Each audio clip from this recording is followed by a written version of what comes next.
Wednesday, the Conservative Party leader, David Cameron, attended a rally in Lancashire.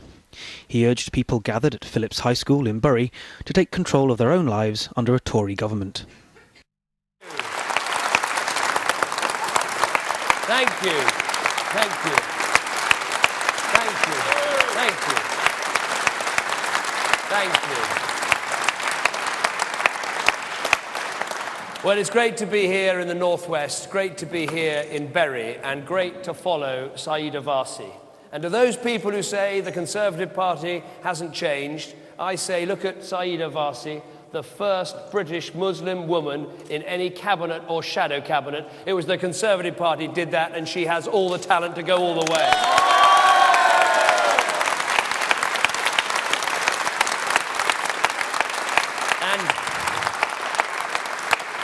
And it's great to be here in Bury to support Michelle Wiseman and David Nuttall, who will be excellent members of Parliament for Bury, North and South, representing this great town in the House of Commons after the next election.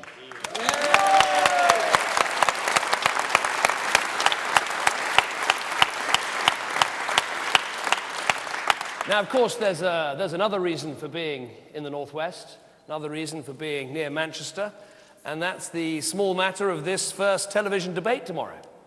Are you all looking forward to it? Yes. No, I am, and I'll tell you why. It's a historic first for our country to have live televised debates between the people putting themselves forward to be Prime Minister.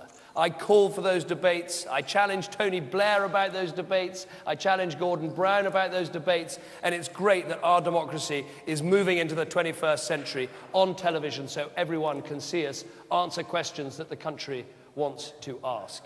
And I think it's a great opportunity to try and communicate to those millions of people in our country who are switched off politics, who are disheartened by politics, who are disengaged with this election, and try to convince them that it does matter, that we can bring real change in our country, and there is a real choice.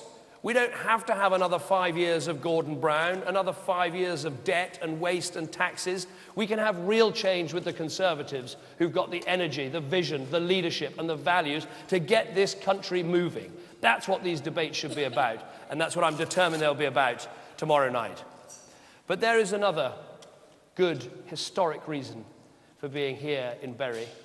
And of course, this is the birthplace of that great Conservative Prime Minister, Sir Robert Peel. And he produced that great manifesto, the Tamworth Manifesto, in 1834. And of course, we produced our manifesto yesterday. So I was looking back, trying to see if I could find any similarities. And Robert Peel called in 1834 for active citizens. So to those people who say this is the same old Tory party and nothing's changed, well, in one respect, they're true, because we do need active citizens in our country today. And our manifesto that we published yesterday, I think, made a very simple argument, but a very powerful argument. And it's this: change, real change in our country, doesn't just come when a politician announces a new law or announces a new regulation or spends a bit more of taxpayers' money. Real change comes when everyone recognizes we're all in this together and we should all play our part, play our role, do our bit in building a stronger society. And I think to all those who are turned off and switched off politics, this is an exciting and compelling message about how we can solve the big problems in our country. It gets over what I call the great deception. The idea that just one more law, one more regulation, one more Queen's speech, one more bit of taxpayers' money, and we're going to solve the problems that have been with us for decades. It's a deception. It's not true. Think about crime. Does anyone really think we'll finally tackle crime just with one more Criminal Justice Act, just with one more police officer put back on the beat? We're only going to tackle crime when we all play our part. When we bring up our children properly and give them the right values, when we teach discipline and order in our schools, when we persuade those who own shops and pubs and bars not to sell alcohol to people who are underage, when we all recognize that, yes, we have our homes and our front gates and our gardens, but actually our role goes beyond that. As Robert Peel said, the police are the public and the public are the police. We all have a role in fighting crime and making our communities safer. Take education. I'm passionate about it. I've got 2 young kids, another one on the way. Great timing. I want them to have a great state education, like every parent in our country does.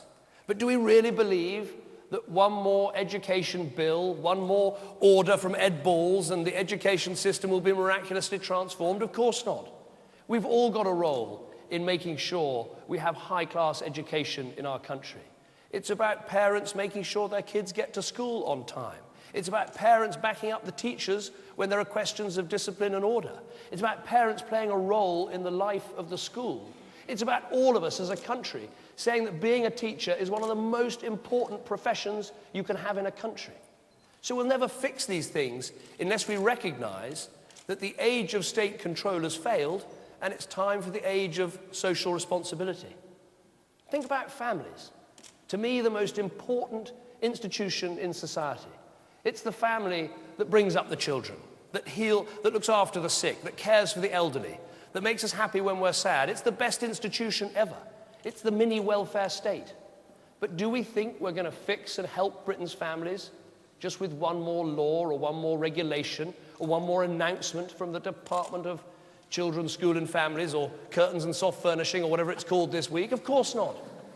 We're only going to strengthen our families when we all play a role, when we all recognize what we have to do, when shops recognize that selling padded bras to 7-year-olds is just wrong, and it's the sort of thing we could do without in our country.